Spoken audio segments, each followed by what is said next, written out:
Prvi del sezone je uspešno končan, tako da redni del smo zaključili na drugem mestu.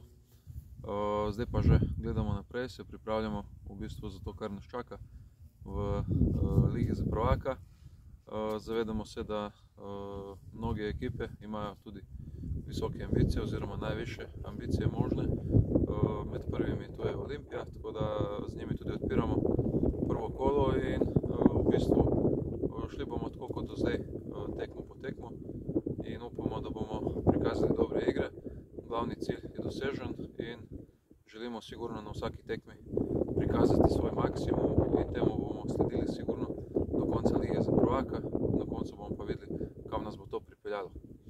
Nismo še v bistvu sestavili ekipo do konca, predvsem ko govorimo o poškodbah je kar nekaj težav, ampak upamo, da bo tudi to pravočasno sanirano in da bomo lahko računali na vse igralce, ker za nas vsak igralec šteje, tudi tisti, ki manj igrajo, so zelo pomembni, tako da upamo, da bomo nadaljevali z ekipno igro in da bo ekipa naredila vse, da čim dražje prodamo kožo tudi